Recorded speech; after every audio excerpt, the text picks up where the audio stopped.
1 on ESPN tonight. Two of the best teams in the West face off tonight when the 4-0 Clippers travel north to face the red-hot Steph Curry and the Warriors. Golden State is an 8-point favorite at home. Stephen A., what do you expect in tonight's game? Well, I don't expect a blowout. I don't expect the Clippers to get annihilated by 50 points like the Memphis Grizzlies did. I think the Clippers and the Warriors being the lone undefeated teams in the Western Conference, I think that speaks to a collision course that seems imminent. They don't like each other very much. You've got Blake Griffin training with an MMA fighter to learn how to be more physical. You got Doc Rivers irking them because a reporter misconstrued his comments, talking about the Warriors and luck, you know, contributing to their championship that they captured last year. You got Klay Thompson remembering that. You got Sean Livingston talking about how Blake Griffin was unusually physical during a preseason game. And we all know that Chris Paul is not going to bow down to anybody, even though he can't guard Steph Curry, because Steph Curry can pull up from 40, and no one can guard that. The flip side is that Steph Curry and those boys are going to have to guard Chris Paul, too. So it's going to be real interesting to see what transpires. There's no question about that. And Doc Rivers is going to take it as a source of pride as well, because even though he's the coach and he can't go out there and play Skip, it is something to be said about the fact that Steve Kerr isn't there because he's out ill. Alvin Gentry is coaching in New Orleans, and you got Luke Walton as an assistant on the bench. And I think from a prior perspective, even though coaches may not speak on it, you don't want to get out-coached by some assistant filling in. So all of those things contribute to how fiery this matchup may be. I've been looking forward to this for weeks. I cannot wait to see this game tonight. So the spread, as Molly said, is 8 points. Do you think it'll be under 8?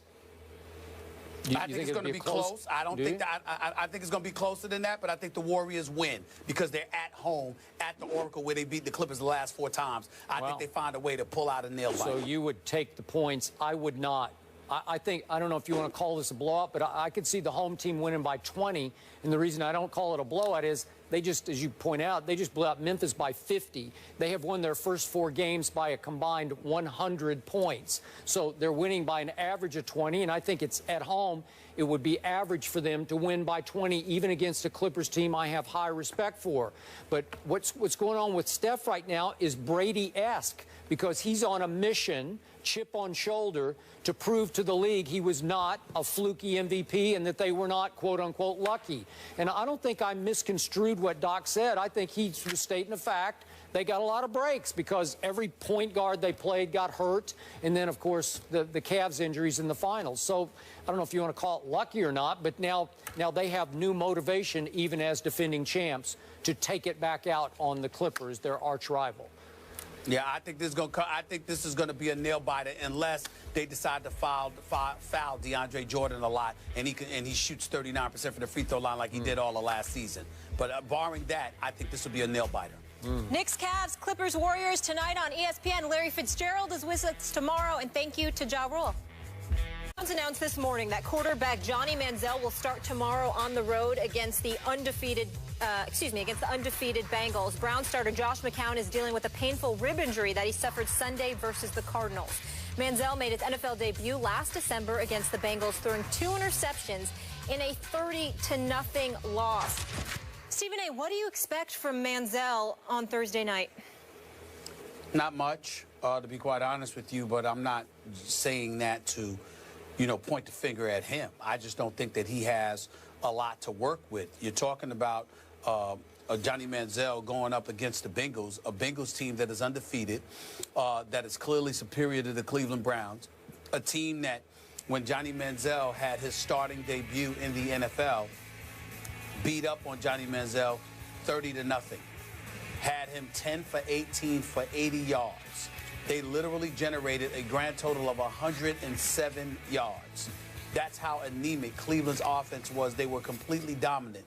Now, Johnny Manziel, admittedly, was not prepared. Ultimately, he revealed that he had some issues. Ultimately, he had to go to a rehabilitation center in the offseason. He comes back this year. He's been average. I mean, he wasn't god-awful. I think we have to take that into consideration. Clearly, there's been some improvement in the games that he has played this year. You know, he's completing, you know, more than 50% of his passes. He didn't look god-awful. He had 3 touchdowns, just 1 interception. He made some plays when he's been in the lineup this year. So certainly, I expect that he might have some bright moments. But is it going to really resonate to the point where he's going to have a profound impact on the outcome? Absolutely not. I think he's going against a superior team. He's devoid of the requisite weapons. And as a result, the Cleveland Browns will fall yet again. But it won't be because of Johnny Manziel. It will be because collectively, as a team, they're simply not good enough to beat the Cincinnati Bengals. Unless the Cincinnati Bengals, of course, take the night off. You know, I'm with you. He has been average this year. I'm going to, again, disqualify myself, Stephen A. As you know, I used to be Johnny's biggest fan. I used to try to drive his bandwagon. Now I'm off the bandwagon, and I still root for him. Heck, I have even prayed for him. But now that he has clearly fallen off the wagon, as in he has started drinking again, it's just hard on me to do anything but give him tough love at this point, because now I don't really care about his on the field. I only care about him off the field. And clearly he is still having issues. And then once he came close to hitting bottom in that highly suspicious incident in the car he was driving with the passenger, his live-in girlfriend, and we all remember the dash cam police audio in which we could hear the young lady saying he hit her a couple of times and that she, quote unquote, feared for her life. And we still haven't heard the outcome of the NFL's investigation into that incident.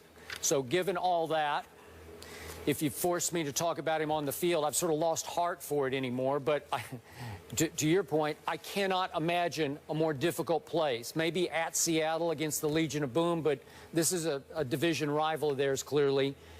That game, his performance against Cincinnati last year was in Cleveland, and it was as painful a performance to watch as I have ever had to sit through. He was, to your point, a flat-out disaster. Their offense was a disaster. He was overmatched. I have no idea if he was having off-the-field issues involving alcohol or whatever. But now you've thrown him back into the same fire, except it's at Cincinnati, and the Bengals, as you point out, are 7-0. Oh, great. Well, it's back to my suspicion about the organization. Do they really want him to succeed? You know, I realize Josh McCown's beat up. He's got the rib. But it just seems weird to me that if you're ever going to protect a kid who needs protecting, this is where you don't do this. No. Wrong place, wrong time, wrong opponent, wrong record. Everything's bad. And listen, Josh McCown has worked minor miracles with this Browns offense because it's got no, I told you in the preseason, they got no skill weapons. This is the worst offense in pro football as far as danger point, whereas a defensive coordinator looks at it and says, I don't fear anybody on this offense, and I don't think they fear Johnny very much.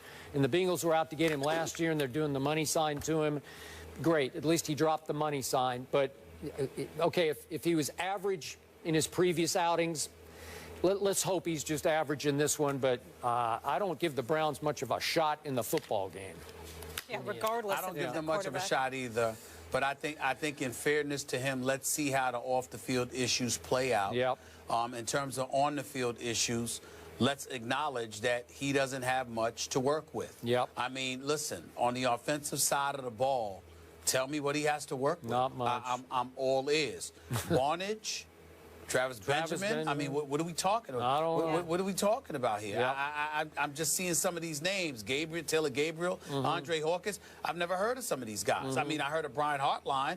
There's a reason he's not Miami any longer. I mean, I'm not knocking these guys. I'm quite, but there's nothing that really stands out here, okay? So I'm just saying that they may get lambasted, but it may not be because of their quarterback play.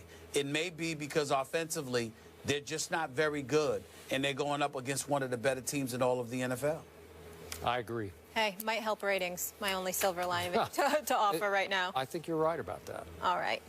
He's not always there when you call, but he's always on time. Up next, rapper and actor Ja Rule is in the house. We'll talk to him about his new show and, of course, NFL, NBA, much more. See you in a minute. Josh. Hey. Hey. Come on, man. Welcome. Yeah. Get up Honored, here. man. I'm honored. Stephen A., what's going on, partner? What's up, baby? How you What's doing, going on, big my man? time?